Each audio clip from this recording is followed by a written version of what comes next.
Hello everyone, welcome to round table study. तो देखो sir, हम लोग स्टार्ट करते हैं क्लास 8 की हिस्ट्री। और इस वीडियो में हम पढ़ेंगे चैप्टर फर्स्ट के बारे में, दैट इज़ है अवर पास्ट, है ना। मतलब ये आपकी बुक का नाम है और हमारा जो चैप्टर फर्स्ट है वो है हाउ व्हेन एंड वेयर। मतलब हाउ एंड वेयर का मतलब क्या है? हाउ मीन्स कैसे, व्हेन मीन्स कब, और वेयर मीन्स कहाँ। कब, सॉरी, कैसे, कब और कहाँ, ठीक है। अब बेसिकली अब ये जो चैप्टर बच्चे वो आपका क्या बताता है कि आप जो भी आने वाले चैप्टर में आप जो भी चीज़ें पढ़ना चाहते हो या फिर आप जो भी चीज़ें पढ़ोगे, तो वो सारे के सारे जो मटेरियल्स हैं ना, वो सारी की सारी जो नॉलेज है वो कहाँ से आई, एग्जैक्टली वो सारी चीज़ें हम कहाँ से हमें मिल गई, है ना। कि आज से लगभग 200 साल पहले, 300 साल पहले, 400 साल पहले की ये सब सारी की सारी जो बातें हैं वो हमें कहाँ से मिल गई, वो सारे के सारे जो इन्फॉर्मेशन है वो हमने कहाँ से पा लिया। तो फिलहाल हम इस चैप्टर में यही देखने वाले हैं कि वो जो हमें इन्फॉर्मेशन मिला वो कहाँ से मिला, किस तरीके से मिला। ठीक है, तो समझते हैं पहले। तो देखो, सबसे पहले आपको ये पता होगा कि जैसे आप जब हिस्ट्री की बात करते हो तो हिस्ट्री में डेट्स का बहुत इंपॉर्टेंट है। जैसे मान लो अगर हम बच्चे कहें कि भाई आपकी हिस्ट्री, आप मान लो बहुत अच्छा काम किया और काफ़ी फेमस बन गए, तो आपकी हिस्ट्री लिखी जाएगी ना। वैसे सारे लोगों की हिस्ट्री तो नहीं नहीं लिखी जाती ना। आपकी मान लो हिस्ट्री लिखी जाएगी तो आपके आपके बारे में सबसे पहले क्या कहा जाएगा? हाँ भाई, कि आप सबसे पहले, आप कौन सी ईयर में बर्थ हुए, आप कौन सी ईयर में पैदा हुए, ठीक है। आपने 10th क्लास कहाँ से किया, कौन से ईयर में किया, आपने इंटर कहाँ से किया, कौन से ईयर में किया, आपने ग्रेजुएशन क्या किया, है ना। ग्रेजुएशन में आपने क्या किया, आरी बात समझे, कौन से ईयर में किया, है ना। आपके ग्रेजुएशन में कितने मार्क्स हैं, 10th क्लास में कितने मार्क्स हैं, तो ये सारी चीज़ें आपके बारे में बताई जाएंगी ना। तो दैट इज़ यही हमारी क्या है, हिस्ट्री है ना। तो हिस्ट्री का जो डेट से जो रिलेशन है बहुत अच्छा सा रिलेशन है, ठीक है ना। हिस्ट्री बिना डेट के आप नहीं समझ सकते हो। देखो, तो कह रहा है कि हाउ इम्पोर्टेंट्स आर डेट, ठीक है। तो आपको समझ में आ गया कि डेट्स का इंपॉर्टेंस क्या है। जैसे देखो, सबसे पहले जो जो लोग होते थे, जो पुराने जो हिस्टोरियंस होते थे ना, वो थोड़े से उलझे हुए रहते थे। फैसिनेटेड का मतलब होता है उलझे हुए रहना, किस चीज़ में? With with dates. वो डेट्स को लेकर के काफ़ी उलझे हुए रहते थे, काफ़ी खोए हुए रहते थे। क्यों? वो ये सोचते थे, वो हमेशा डिबेट करते थे ना, वो हमेशा एक दूसरे से डिबेट करते थे क्या, कि अबाउट द डेट्स, है ना, डेट्स के बारे में हमेशा डिबेट करते थे। On which rulers were crowned, है ना, कौन से कौन से राजा का क्राउन, मतलब वो राजगद्दी पर कब बैठा, क्राउन मतलब राजगद्दी पर कब बैठा, है ना, उसको ताज कब पहनाई गई, मतलब राजगद्दी पर कब बैठा। और बैटल वर फॉट, या फिर कौन सी लड़ाई कब लड़ी गई, ये हमेशा जो है वो जो हिस्टोरियंस थे वो हमेशा आपस में डिबेट करते रहते हैं। तो अब हमें यही सारी चीज़ें समझनी कि आखिर ये सब सारी चीज़ें हमें पता कैसे चली। देखो, तो अगर हम थोड़ी सी अगर हम हिस्ट्री को समझे सर, कि आखिर एग्जैक्टली ये हिस्ट्री होती क्या है, तो हमने कहा कि history was synonymous with date. मतलब डेट ही, बीती हुई डेट ही हमारी क्या है, जो भी तारीखें बीत गई वही हमारी क्या है, वही हमारी हिस्ट्री है। जैसे मान लो आपने कल कुछ बहुत अच्छा काम कर दिया, तो वो आपकी हिस्ट्री है ना। It is about changes that occur over time ना। ये बेसिकली हिस्ट्री में हम बेसिकली क्या पढ़ते हैं कि क्या क्या पास्ट में क्या क्या हैपन हुआ, क्या क्या हो रहा था, और वो किस तरीके से हो रहा था, कैसे कैसे चेंज होता जा रहा था। That means how thing were in the past and how things have changed. मतलब किस तरीके से चीज़ें हो रही थी और चीज़ें किस तरीके से बदल रही थी, हम ये सारी की सारी बातें किसमें पढ़ते हैं, हिस्ट्री में पढ़ते हैं, ठीक है। अब sometimes we curious to know, है ना। हम जैसे मान लो आप कहो, आप जैसे आप कभी कभी एक्साइटेड होते हो क्या किसी चीज़ को जानने के लिए। फॉर एग्जाम्पल, जैसे when did people begin to drink tea और कॉफ़ी। जैसे आप सुबह सुबह जो चाय पीते हो या शाम को जो चाय पीते हो या फिर कॉफ़ी जो भी आप पी रहे हो, तो ये बताओ कि क्या ये कॉफ़ी और या जो ये जो टी है, क्या वो हम अचानक से पीना स्टार्ट कर दिए? क्या ये कल और परसों से आप पीना स्टार्ट कर दिए हो?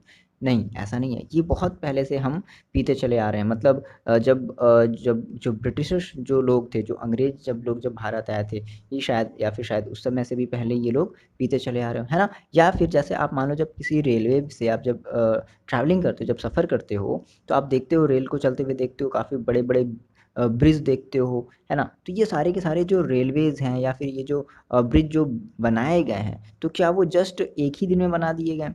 नहीं, ये सारे के सारे ब्रिटिश के समय में बनाए गए हैं।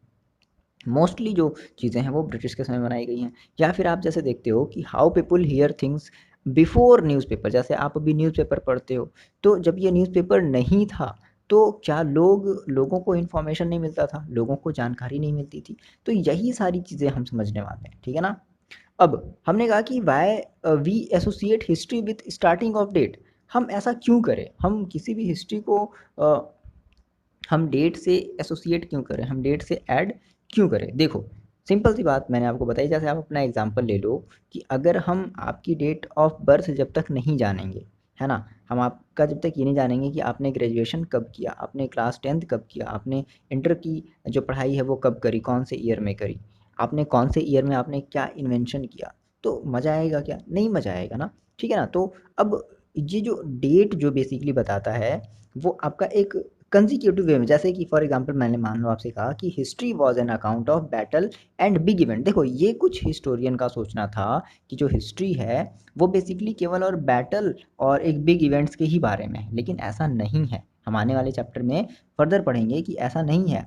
हम हिस्ट्री मतलब एक वो एक नॉर्मल लोग की भी हिस्ट्री हो सकती है, जैसे मान लो हम जैसे जो मान लो आम लोग हैं, जो गरीब लोग हैं, तो उनकी भी तो एक हिस्ट्री होगी। उन्होंने अपना जो ज़िंदगी है वो कैसे उन्होंने अपनी ज़िंदगी को स्पेंड किया है, किस तरीके से जिया है, क्या क्या प्रॉब्लम आई है उनको जीने में, ये सारी चीज़ें तो हिस्ट्री में ही के ही अंडर में तो आएंगी ना। उनकी लाइफ कैसे इम्प्रूव हुई है, आ रही बात समझ में क्या। तो बेसिकली जो हिस्टोरियन थे, है ना, ये मतलब कहा जाता था कि जो हमारी हिस्ट्री है was an account of battle and big events. तो केवल वो बैटल और बिग इवेंट्स के बारे में है, नहीं ऐसा नहीं है, लेकिन इसके अलावा भी काफ़ी कुछ है। It was about rulers and there policies. But mostly आपको जो हिस्ट्री मिलेगी ना, वो जितने भी बड़े बड़े जो भी रूलर्स होते थे, जो भी राजा होते थे, उनकी है ना, या फिर उनकी पॉलिसीज़ के बारे में है कि वो कैसा डिसीजन लेते थे लोगों के लिए।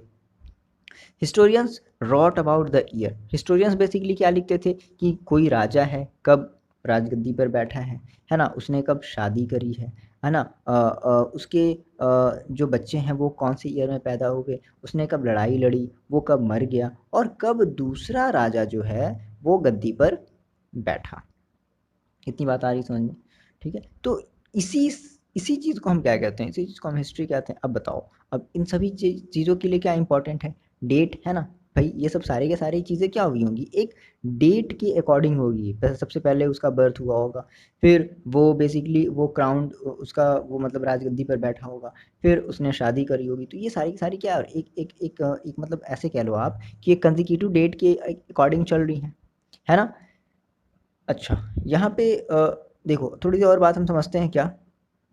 जैसे अगर हम ये कहें कि अब historian right about other issues, लेकिन कुछ और भी इश्यूज थी, इनके अलावा भी कुछ और इश्यूज थी, है ना। इन सारी चीज़ों के अलावा कि भाई राजा शादी कर रहा है, क्या इनके अलावा और कोई इश्यूज नहीं है, क्या जो गरीब जनता है उनकी कुछ बेसिक सी प्रॉब्लम नहीं है, उनकी कुछ बेसिक सी नीड्स नहीं है ना।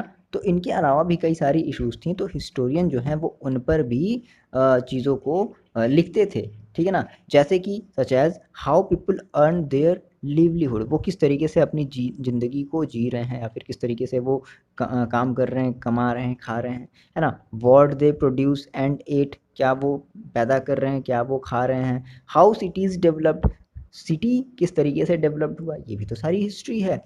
And market come up, market किस तरीके से बनाए गए, या फिर मार्केट का जो फॉर्मेशन है, या मार्केट कब आया, कैसे आया।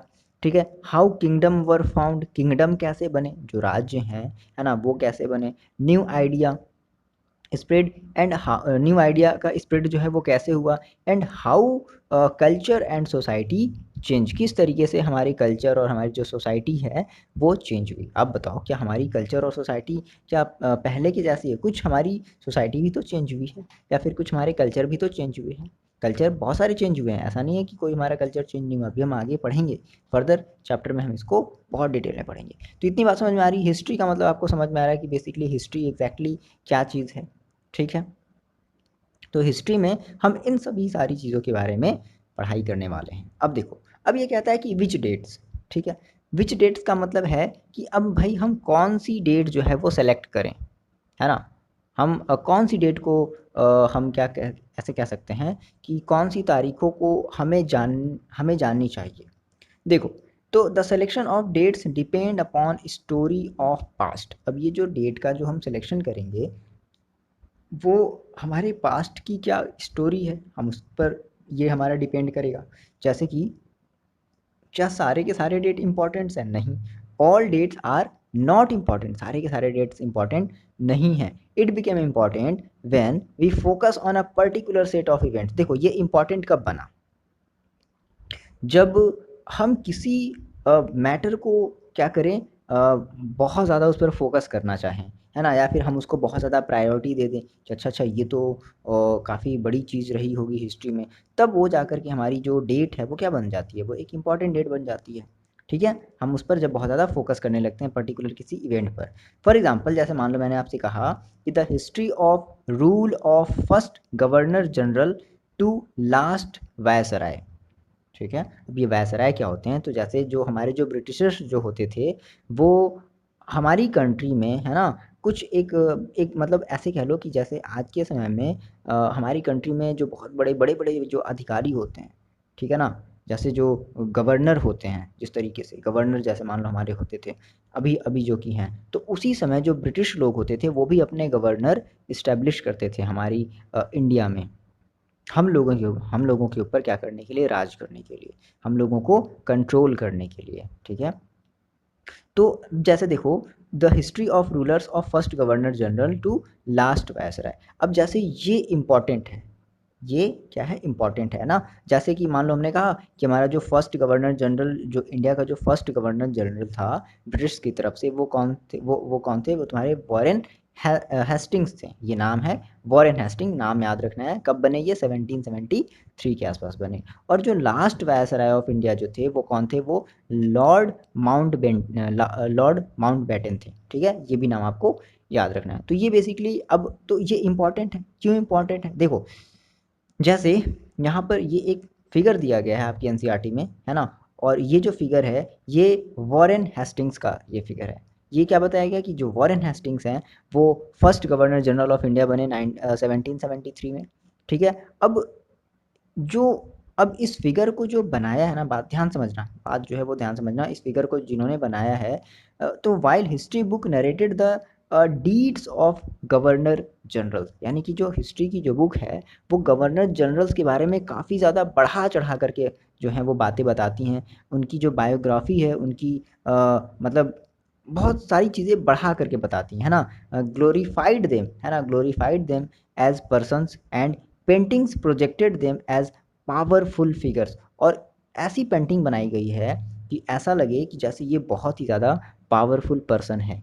ठीक है, ये इंडिया के ऊपर अपने कंट्रोल को मेंटेन करके रख सकता है, इंडिया को ये कंट्रोल में रख सकता है। मतलब इनको आरी बात समझ में, मतलब ये ब्रिटिशर्स की ये, मतलब ऐसे समझ लो कि ये ब्रिटिशर्स की ये चाल होती थी, या उनकी पॉलिसी होती थी ऐसी कि वो ये चाहते थे कि लोग इस पेंटिंग को देख करके ये समझे कि हाँ भाई ये जो गवर्नर है वो इंडिया पर रूल कर सकता है।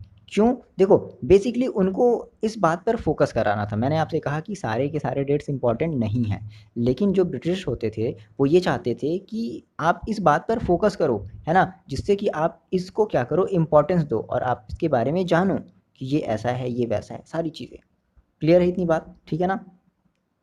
तो वही है कि all dates are related to these personalities activities policies achievements only. तो अब जो जैसे मान लो हमने कहा कि हमें इन सब के बारे में पढ़ना है, ये हम फर्दर आने वाले चैप्टर में देखेंगे, गवर्नर जनरल्स के बारे में देखेंगे, फर्स्ट से लेकर के लास्ट तक के सारे जितने भी गवर्नर जनरल्स हैं हम ये आने वाले चैप्टर्स में पढ़ेंगे। ठीक है, फिलहाल आप ये नाम याद रख लेना, फर्स्ट और लास्ट, है ना।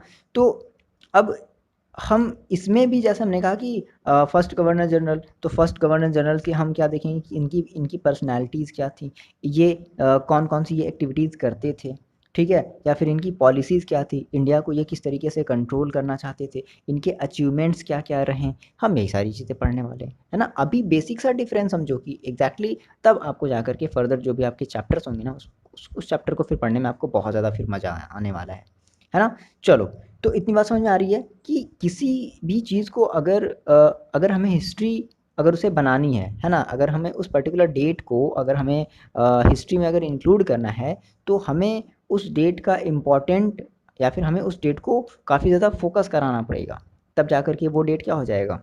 जैसे ये बताओ, मेरी बात होता है, जैसे मान लो कि आप दो बच्चे हो, ठीक है, और आप दो बच्चों में से मान लो एक बच्चा बहुत अच्छा बन गया, एक बच्चा साइंटिस्ट बन गया, और एक बच्चा मान लो नहीं कुछ कर पाया, ठीक है।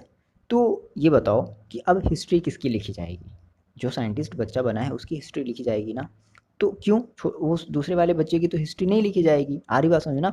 तो मतलब कि आपकी डेट पर ज़्यादा फोकस किया गया, तभी तो आपकी जो भी हिस्ट्री है वो सारी की सारी चीज़ें क्या हुई, बताई जा रही हैं, है ना। देखो, तो यहाँ पे हम ये समझते हैं कि हाउ डू वी पीरियोडाइज्ड, मतलब कि हम बेसिकली ऐसे कह लें कि हाउ डू वी पीरियोडाइज्ड का मतलब क्या हो गया कि हम बेसिकली डेट्स को कैसे निर्धारित करें, कैसे तय करें, हमारी भाषा में, है ना। हाउ डू वी पीरियोडाइज मतलब हम किस तरीके से अपनी हिस्ट्री को डिवाइड करें। तो देखो, एक बेसिकली एक ये ब्रिटिश एक तुम्हारे हिस्टोरियन थे, जेम्स मिल, नाम याद रखना है, क्या है इनका नाम, जेम्स मिल है। इन्होंने कहा कि हम बेसिकली हमारी जो इंडिया की जो हिस्ट्री है ना, हमारी इंडिया की हिस्ट्री को इन्होंने 3 तरीके से कैटेगराइज़ कर दिया। कौन सी 3 तरीके से इन्होंने कैटेगराइज़ किया? पहला इन्होंने कहा कि एक हिंदू, है ना, मतलब एक हिंदू लोगों की हिस्ट्री हो गई, एक मुस्लिम की हिस्ट्री हिस्ट्री हो गई और एक ब्रिटिश की हिस्ट्री हो गई। लेकिन देखो, अब हिंदू वाले हिस्ट्री में क्या करेंगे, जितनी भी हिंदू वाली जो भी चीज़ें हुई थी या फिर जो भी हिंदू रूलर्स थे, वो सारी की सारी जो चीज़ें हैं वो इसके अंडर में आ जाएंगी, है ना। जो भी अचीवमेंट्स हुई, बात समझना, देखो जो भी अचीवमेंट्स हुए, जो भी पॉलिसीज़ थी हिंदू रूलर्स की, जो भी एक्टिविटीज़ थी, जो भी पर्सनैलिटीज़ थे, जो भी राजा महाराजा थे, है ना, हिंदू रूलर्स में, उन सभी की क्या करेंगे, वो ये एक कैटेगरी में उनको रख देंगे। मुस्लिम जो भी मुस्लिम रूलर्स हैं, तो उन सभी मुस्लिम रूलर्स की जो भी पॉलिसीज़ होगी, जो भी इम्पोर्टेंट बादशाह होंगे, राजा होंगे, जो भी उनकी इम्पोर्टेंट एक्टिविटीज़ होंगी, पॉलिसीज़ होंगी, अचीवमेंट्स होंगी, वो सारे के सारे इस मुस्लिम वाले कैटेगरी में रख दिया जाएगा। और ब्रिटिश वाले में जो भी ब्रिटिश लोग जो आए, तो ब्रिटिश में कौन क्या कैसे बना, कौन सबसे पहले फर्स्ट गवर्नर जनरल बना, उन्होंने क्या अचीवमेंट किया, उनकी क्या पॉलिसी रही, वो सारी की सारी चीज़ें इस ब्रिटिश वाले हिस्ट्री में ऐड कर देंगे, है ना। तो वही ये कह रहा है कि by doing this we capture the characteristics of a time. हम पर्टिकुलर इस तरीके से हम किसी एक टाइम की हम कैरेक्टरिस्टिक्स को बहुत ही डिटेल में डिस्कस कर सकते हैं, ठीक है। लेकिन यहाँ पर एक प्रॉब्लम है, बात समझना, क्या, देखो, अब जो ये जो जेम्स मिल थे, थोड़े से मतलब अच्छे मतलब नहीं थे, इनका सोच बड़ा ही गजब का था, बड़ा ही खराब कह सकते हो था। कैसा सोच था, देखो ये क्या सोचते थे, अकॉर्डिंग टू मिल, ये जो जेम्स मिल है, ये क्या सोचते थे, Asian societies were at lower level of civilization than Europe. इनका ये मानना था कि जो एशियन सोसाइटीज़ है, यानी कि हम लोगों की जो सोसाइटी है, वो इनके यूरोप वाली सोसाइटी से हम लोगों की जो सोसाइटी वो काफ़ी लो क्वालिटी की है ना, हम लोग काफ़ी लो लेवल के हैं, इनका ऐसा सोचना था। दूसरी चीज़, Hindu and Muslim despots ruled the country. इनका ये मानना था कि जो भी हिंदू और मुस्लिम जो भी तानाशाह हैं, डेस्पॉट्स का मतलब क्या होता है, तानाशाह, तानाशाह का मतलब जो ज़बरदस्ती राज करते हैं, है ना। तो इनका ये मानना था कि जो हिंदू और जो मुस्लिम डेस्पॉट्स हैं, जो तानाशाह हैं, वही इस कंट्री पर क्या कर रहे हैं, रूल्ड कर रहे हैं, राज कर रहे हैं, ठीक है। तो ये तो वही काम तो ये भी करते थे भाई, बाद में ये जो ब्रिटिश लोग थे, अंग्रेज लोग थे, बाद में यही काम तो इन्होंने भी तो किया, तो फिर फ़र्क क्या रहा। तीसरी चीज़ इन्होंने ये कहा, जेम्स मिल ने ये कहा कि रिलीजियस इंटॉलरेंस है यहाँ पर, मतलब कि ऐसे कह लो, रिलीजियस इंटॉलरेंस का मतलब कि मतलब जातिगत चीज़ें बहुत ज़्यादा होती हैं, है ना। यहाँ पर कास्ट तबूज बहुत ज़्यादा हैं, मतलब कास्ट से रिलेटेड बहुत सारी बातें होती हैं कि तुम इस कास्ट के हो, तुम भाग जाओ यहाँ से, तुम उस कास्ट के हो, तुम मेरे घर में मत आना, ये सब बहुत सारी चीज़ें होती हैं।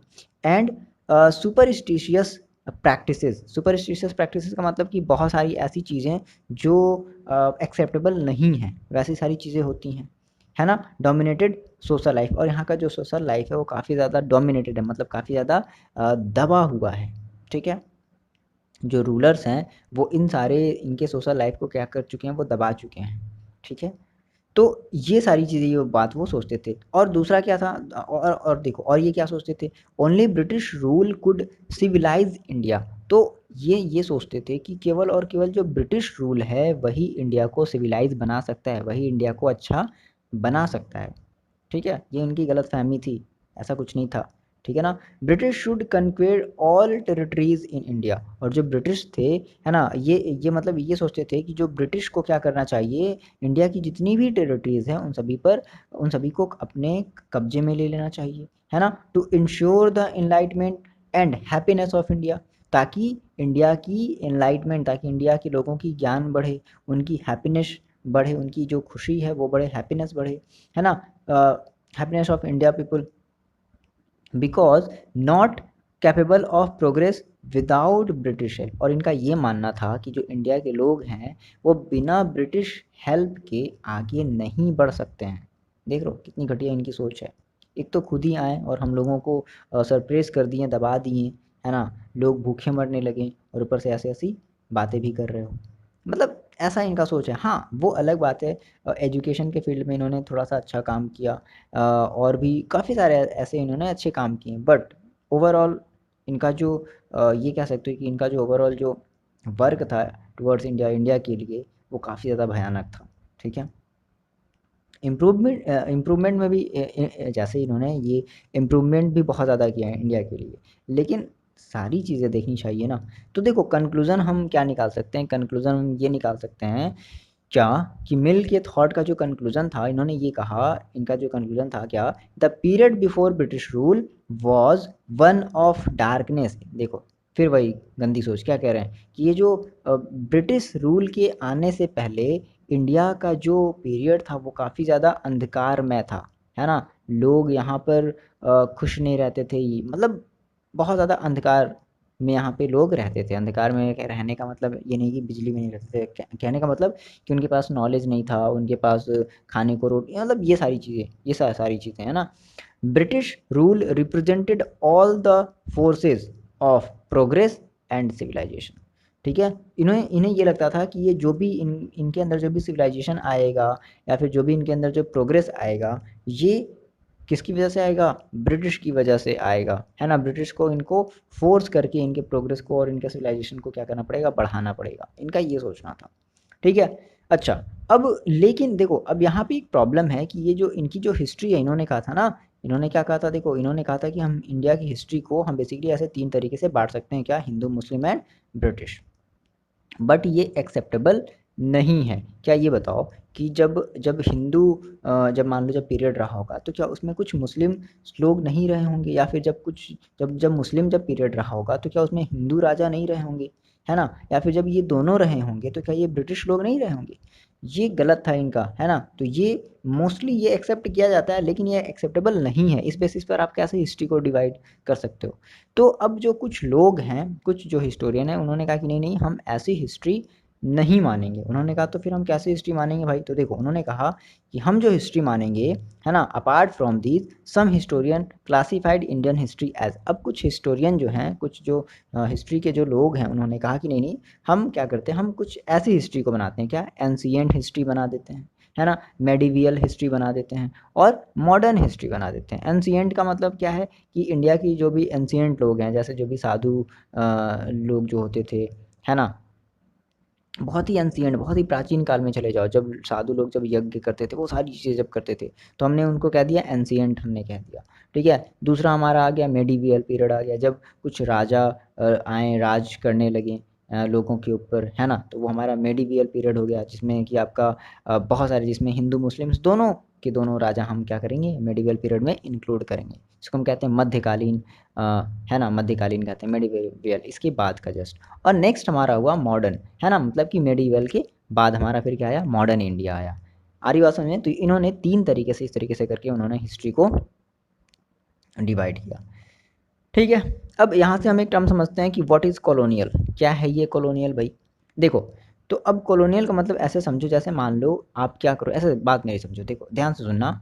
आप जैसे मान लो आप बहुत ज़्यादा ताकतवर हो और आप किसी दूसरे देश में जाओ और वहाँ के लोगों को क्या कर लो, अपने बारे में बताने लगो और ये फ़ोर्स कर दो कि नहीं नहीं तुमको ये बातें मतलब जो हैं वो करनी ही पड़ेंगी, है ना। उनमें उनकी जो जो भी उनकी हैबिट्स हैं, उनकी हैबिट्स में चेंज लाओ, उनका जो भी रिलीजियस पॉइंट ऑफ व्यू है, उनके मतलब सारी चीज़ें उनकी जो हैं वो बदल दो। तो हम देखो ये कह सकते हैं क्या कि ब्रिटिश इस्टेब्लिश देयर रूल, है ना, लोकल नवाब्स एंड राजा, मतलब सब्जुगेटिंग, मतलब उनसे छीन करके, है ना, उनसे लड़ करके उनके जो भी रूल्स हैं या उनकी जो भी राजगद्दी थी, उन सभी को उन्होंने क्या कर लिया, छीन लिया।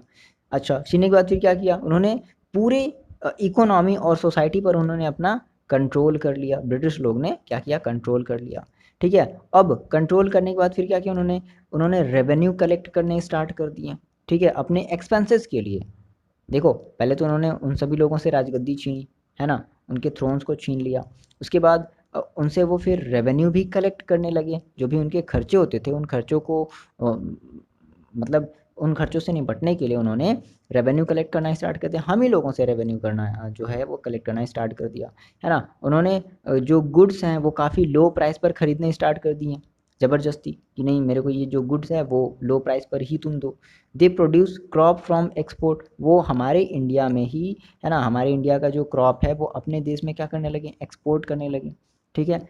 तो ये सारी जो चीज़ें हुई, तो हम क्या कह सकते हैं कि द सब्जुगेटिंग, या फिर ऐसे कह सकते हो कि the subjugation of one country by another and effect the political, economic, social and cultural practices is called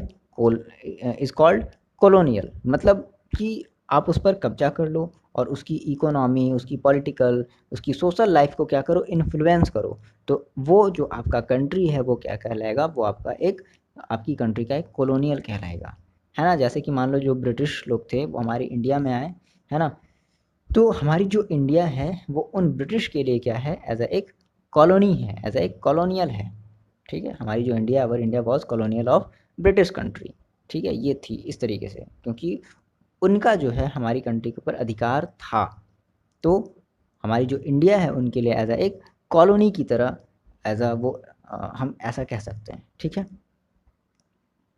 अच्छा, अब थोड़ी सी बातें कुछ यहाँ पे समझते हैं कि how do we know exactly, हम ये चीज़ें कैसे जानते हैं कि ये सब सारी चीज़ें हुई, ये रॉबर्ट क्लाइव आए, ये मतलब जितने भी गवर्नर्स हैं वो सारे के सारे गवर्नर्स ऐसे बने, इनकी डेट ये, तो ये ऐसा हम कैसे जानते हैं, आखिर इसका, इसके पीछे का रीज़न क्या। हम अपने मेन टॉपिक पर आते हैं ना, यही हमारे इस चैप्टर का कंक्लूजन है।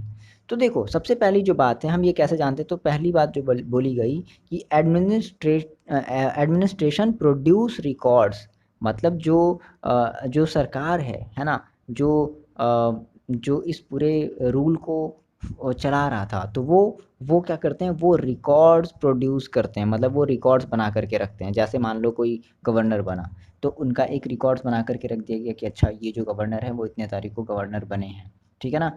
तो यही सारी चीज़ें हैं। Important resources is official records, official records का मतलब जैसे मान लो हमारी गवर्नमेंट ऑफ इंडिया है, तो गवर्नमेंट ऑफ इंडिया की क्या होगी, एक रिकॉर्ड होगी कि इस डेट में ये प्रधानमंत्री बने, ये प्रधानमंत्री बने, है ना, ये प्राइम मिनिस्टर बने, है ना। तो वैसे ही इनका भी होता था, तो वो हमेशा एक ऑफिशियल रिकॉर्ड्स क्या करते थे, हमेशा अपने पास बना करके रखते थे।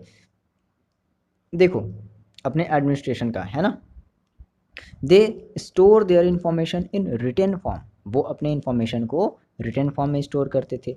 इंफॉर्मेशन में क्या चीज़ें आती थी, जैसे उनके प्लान क्या हैं, उनकी पॉलिसी क्या है, उनके डिसीजन क्या हैं, तो ये सारी चीज़ें हमारी इंफॉर्मेशन के अंडर में आती थी, है ना। तो इन सारी चीज़ों को वो रिटन फॉर्म में किसी अच्छी जगह स्टोर करके रख देते थे। These informations are carefully preserve, है ना, और इन इंफॉर्मेशंस को काफ़ी अच्छे से प्रिजर्व करके, यानी कि काफ़ी अच्छे तरीके से सेव करके रख दिया जाता था, सेव कर दिया जाता था। दे सेटअप रिकॉर्ड्स रूम, अब इनको प्रिजर्व करने के लिए वो रिकॉर्ड रूम बनाते थे। अब जैसे हर विलेज तहसीलदार का एक अपना अलग ऑफिस होता था, है ना, या फिर जो प्रोविंशियल जो सेक्रेटरीट्स होते हैं उनके एक अलग ऑफिस होती थी। जो लो कोर्ट है उनका भी एक अलग ऑफिस होता था, और उन सारे ऑफिस में इन सारे जो भी डॉक्यूमेंट्स हैं, जो भी इंफॉर्मेशन है, उनको अच्छे से स्टोर करके रखा जाता था। They also have specialized institution like archive and museum to preserve important records. इसके अलावा उन्होंने कई भी और जैसे आर्चीव या फिर ऐसे कह लो म्यूजियम उन्होंने बनाया, और उन जगहों पर उन्होंने अपने इन इम्पॉर्टेंट डॉक्यूमेंट्स को बहुत ही अच्छे से क्या किया, प्रिजर्व करके रख दिया, है ना, छुपा करके या फिर ऐसे कह लो सेव करके रख दिया। अब उन्हीं सब सारी चीज़ों से हमें क्या मिलता है, हम ये जो सारी की सारी जो हम जो चीज़ें पढ़ रहे हैं ना, कि रॉबर्ट क्लाइव या फिर जो वॉरेन हेस्टिंग ये हमारे फर्स्ट गवर्नर जनरल बने, तो ये सारी की सारी चीज़ें हमें वहीं से जो हैं वो डेटा, उन्हीं डेटा से हमें मिल रही हैं, ठीक है। दीज रिकॉर्ड्स और डॉक्यूमेंट्स आर केयरफुली कॉपीड, अब फिर इन रिकॉर्ड्स का काफ़ी क्या किया गया, काफ़ी इनको कॉपीड किया गया, एंड ब्यूटीफुली रिटन बाई कैलीग्राफिस्ट, किसके थ्रू? कैलीग्राफिस्ट। अब ये कैलीग्राफिस्ट क्या होते हैं? तो कैलीग्राफिस्ट मतलब जिनकी राइटिंग बहुत अच्छी हो, जैसे आप मान लो बच्चे हो, है ना, और आपकी राइटिंग मान लो बहुत अच्छी है, तो आप एज ए कैलीग्राफिस्ट बन सकते हो। Those who specialized in art of beautiful writing, उनको हम कहते हैं कैलीग्राफिस्ट, ठीक है।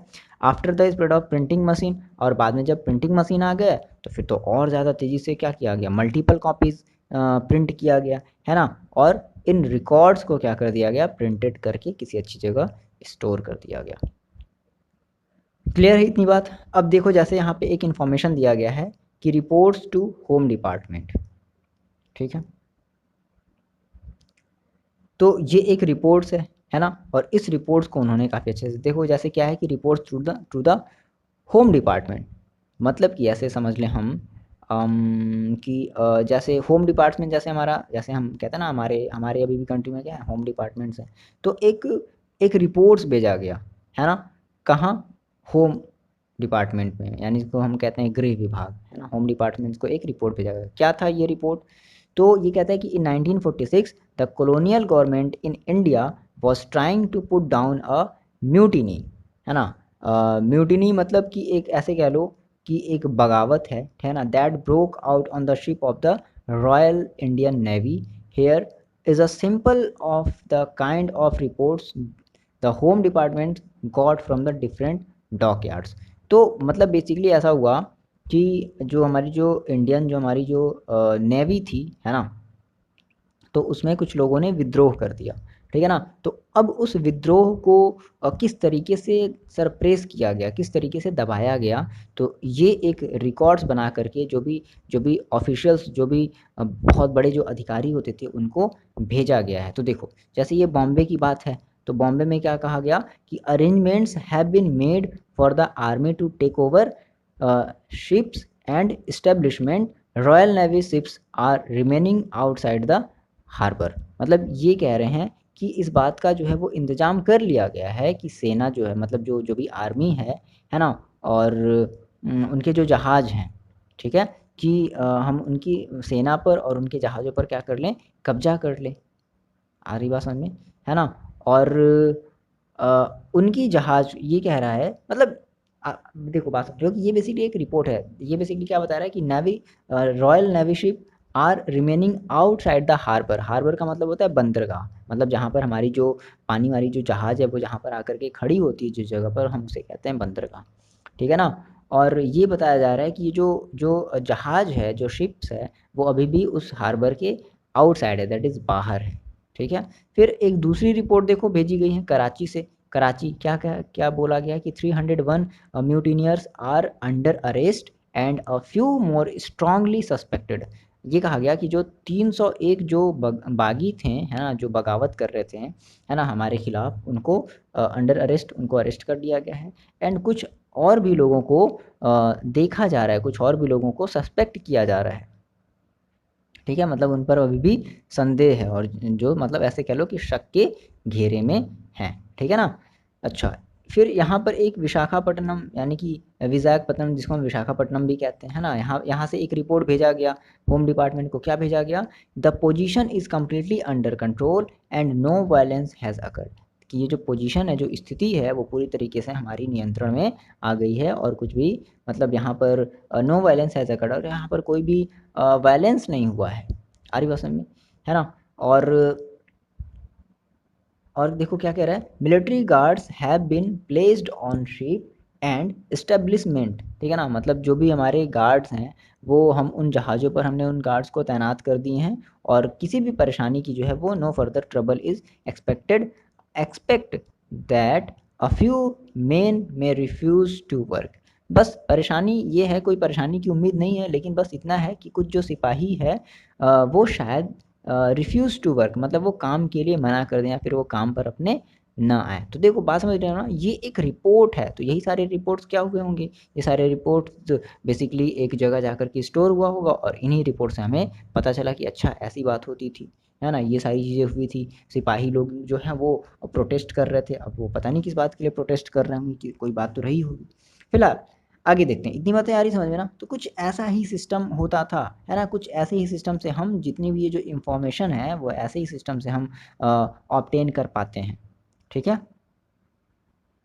ओके। अब देखो, अब सब हमने ये पढ़ा कि हमारे एक ऑफिशियल रिकॉर्ड होता था, है ना, मतलब एडमिनिस्ट्रेशन प्रोड्यूस रिकॉर्ड्स, जो एडमिनिस्ट्रेशन होते थे वो रिकॉर्ड्स बनाते थे, जैसे आपने ये देखा, जैसे आपने ये वाला एग्जांपल देखा, ठीक है ना। अब दूसरा जो इम्पोर्टेंट जो तरीका है ना रिकॉर्ड्स बनाने का, वो क्या है, सर्वे बिकम इम्पॉर्टेंट। जैसे सर्वे का मतलब जानते हो, जैसे आप लोग अपने जब घर पे रहते थे तो आप देखते हो कुछ लोग आते थे, है ना, जो आपकी आधार नंबर, आपका नाम, आपका डेट ऑफ बर्थ, पापा का नाम, ये सब सारी चीज़ें वो पूछते थे, तो उसी को हम कहते थे सर्वे, है ना। तो it is the record of entire country. Survey basically क्या होता है कि ये एंटायर कंट्री का क्या होता है, एक रिकॉर्ड होता है ना, फॉर द विलेज रेवेन्यू। अब मान लो जैसे आप अगर विलेज में, मान लो आप अगर एक सर्वे कर रहे हो, तो विलेज से, उस विलेज से हमें कितनी रेवेन्यू मिल रही है ना। और in this record the soil quality, हम फिर वहाँ की सॉइल की क्वालिटी को भी मेज़र करते थे कि हमें उस सॉइल क्वालिटी से हमें कितना ज़्यादा अमाउंट में हमें बेनिफिट मिलेगा। The flora, the fauna, the local histories and the cropping pattern are recorded. तो इस सर्वे, इस इस विलेज की जो जब सर्वे होती थी, तो ये सारी चीज़ें जो हैं वो मेंशन करी जाती थी, ठीक है। नेक्स्ट है हमारा सेंसस। सेंसस होता था, सेंसस का मतलब क्या था, census operations were held every 10 years. Basically जो ब्रिटिश रूल में या फिर अभी भी कह लो, जो सेंसस होते हैं वो हमेशा 10 साल बाद होते हैं। दिस प्रिपेयर, अब इसमें होता क्या था, तो this prepare number of people in all the provinces of India, है ना। तो इसमें बेसिकली हम ये देखते थे कि हमारी जितनी भी प्रोविंसेस हैं, उन प्रोविंसेस में टोटल कितने हमारे इंडियंस लोग रहते हैं, है ना। अब इसमें कास्ट भी देखा जाता था कि कितने कास्ट के लोग रहते हैं, रिलीजन देखा जाता था कितने रिलीजन के लोग रहते हैं, एंड ऑक्यूपेशन आर नोटेड, और वो पर्टिकुलर क्या नौकरी करते थे, क्या चीज़ें वो करते थे, ये सारी चीज़ें वो देखी जाती थी। अच्छा, और देखो, देयर आर मेनी अदर सर्वे, और भी कई सारे सर्वे होते थे, जैसे कि बोटानिकल सर्वे होता था, जूलॉजिकल मतलब जो जानवरों से रिलेटेड सर्वे होता था कि पर्टिकुलर इस जंगल में कितने जानवर बचे हैं, कितने जानवर नहीं बचे हैं, है ना। आर्कियोलॉजिकल सर्वे होता था। आर्कियोलॉजिकल का मतलब ये जो खुदाई वाला हो गया, है ना, जो आप पढ़े थे पिछले वाले क्लास में। उसके बाद एंथ्रोपोलॉजिकल सर्वे हो गया, फॉरेस्ट सर्वे हो गया कि कितने जंगल, कितने पेड़ हैं, कितने जंगल बचे, ये सारी चीज़ें देखी जाती थी। अच्छा, अब यहाँ से एक बात आपको समझ में आनी चाहिए, क्या, कि what official records do not tell. अब आपने पढ़ा कि ऑफिशियल रिकॉर्ड्स में बेसिकली आपको पर्टिकुलर किसी गवर्नर का या फिर सर्वे का, ये सारी चीज़ों के बारे में आपको नॉलेज तो मिल जाएगा, लेकिन ऐसी क्या चीज़ है जो आपको वो ऑफिशियल रिकॉर्ड्स नहीं बताएगी। सोचो सोचो सोचो। जैसे देखो, ये कह रहा है कि it does not tell what other people think. दूसरे जो छोटे लोग हैं, जैसे अदर देन जो ऑफिशियल्स जो लोग, उनके अलावा जो छोटे लोग हैं, तो वो क्या सोचते थे, है ना, उनकी क्या थिंकिंग थी, है ना। तो ये चीज़ हमारा जो ऑफिशियल रिकॉर्ड है वो ये नहीं बताएगा। To understand this we need other sources than official record. अब भाई ऑफिशियल रिकॉर्ड में तो यही सारी चीज़ें हैं कि उनकी पॉलिसी क्या थी, वो क्या, किस तरह किस पॉलिसी पर वो वर्क कर रहे थे। तो हमें अगर इन सब अगर इन लोगों की कंडीशन के बारे में, अगर अदर लोगों की कंडीशन के बारे में अगर सोचना है, तो हमें क्या करना पड़ेगा, हमें कुछ दूसरे सोर्सेज के को भी देखना पड़ेगा। अब ये दूसरे सोर्सेज का मतलब क्या है, तो देखो, other sources such as diaries. जैसे मान लो आप डायरी लिखते हो, आप मान लो डायरी लिख रहे हो, तो आप लिखोगे ना कि आज मेरे साथ ये हुआ, ये सारी चीज़ें, है ना। Diaries of people, accounts of pilgrims and travellers, है ना, जो भी ट्रैवलर्स होते थे तो उनसे काफ़ी सारे नॉलेज, उनके पास काफ़ी सारा नॉलेज होता था, वो कई जगह घूमे होते थे, तो उनसे हम पूछते थे। ऑटोबायोग्राफीज़, कुछ लोग अपनी ऑटोबायोग्राफीज़ लिखते थे, तो उनके थ्रू काफ़ी चीज़ें पता चलती थी कि अच्छा इस समय में ऐसा था, है ना। Autobiographies of important personalities and popular booklet of local बाजार। तो इन सभी सारी चीज़ों से हमें क्या मिलती थी, जो भी हमारी अदर इंफॉर्मेशन है ना, अदर लोगों के बारे में, वो सारी चीज़ें हमें मिलती थी। अब देखो, जैसे यहाँ पे ये चीज़ थोड़ी सी हमें पहले देनी चाहिए थी। देखो, अब बेसिकली ये एक फिगर दिखाया गया है। ये फिगर बेसिकली क्या बता रहा है, तो ये फिगर है द रिबेल्स ऑफ 1857। इसको हम आने वाले चैप्टर 5 में पढ़ेंगे बहुत अच्छे तरीके से, है ना। ये देखो, ये क्या दिखा रहा है कि image needs to be carefully studied for they projected the viewpoint of those who created them. इसको देखो, बनाने का, इसको बनाने के पीछे का देखो मकसद क्या था। The image can be found in several illustrated book produce by the British. ये इन्होंने, ये फिगर कौन बनाया था, ब्रिटिश लोगों की तरह बनाया गया था। आफ्टर 1857 रिबेलियन, जब 1857 का जब जो रिबेल हुआ था, जो बगावत हुआ था 1857, है ना, जो मंगल पांडे आप सुने होंगे, तो उस समय की ये जो इमेज है, और इसमें क्या दिखाया गया है, the caption at the bottom says mutinous sepoys share the loot in British representation, the rebel appear as greedy, vicious and brutal. You, अब ये वही चीज़, मतलब ये बता रहा है कि ये जो फिगर है इसमें ये बताया गया कि जो 1857 में जो रिबेल हुआ था, है ना, तो उसमें जो लोग थे वो काफ़ी ज़्यादा लालची थे, वो ब्रिटिश लोगों की जो चीज़ें हैं वो छीन रहे हैं, है ना। ये सारी चीज़ें हैं, मतलब उल्टा देख रहे हो, मतलब एक तो खुद ही वो हम लोगों से जो हमारी हक थी, हमारे जो अधिकार थे वो छीन रहे थे, और उल्टा मतलब हमारे ही अगेंस्ट वो क्या कर रहे हैं, वो इमेजेस को ड्रॉ कर रहे हैं, ऐसे ऐसे इमेजेस बना रहे हैं। क्लियर है इतनी बातें, है ना। देखो, ओके, तो इतनी बातें समझ में आई। तो ये हमारा था फर्स्ट चैप्टर, बहुत ही आसान सा था, ठीक है। आप इसके नोट्स जो है वो डिस्क्रिप्शन बॉक्स से डाउनलोड कर सकते हो। तो फिलहाल के लिए रखते हैं इतना, और हम आपसे मिलते हैं नेक्स्ट वीडियो में, नेक्स्ट चैप्टर में। और आप कमेंट करके ये बताओगे कि आपको ये जो चैप्टर है वो समझ में आया है या नहीं आया है। बेसिकली बस इतनी सी बात है कि हमें जो भी इन्फॉर्मेशन मिलती है वो हम इन्फॉर्मेशन लाते कहाँ से हैं, हमें बस इस चैप्टर में यही पढ़ना था। क्लियर है। फिलहाल रखते हैं इसको इतना ही, और मिलते हैं आपसे हम लोग अपने नेक्स्ट वीडियो में। पढ़ाई करते रहो, और आप कमेंट करके ये बताओगे कि आपको ये जो चैप्टर है वो कैसा लगा है, ठीक है ना। ज़रूर बताना आप कमेंट करके। चलो बच्चों, मिलते हैं नेक्स्ट वीडियो में।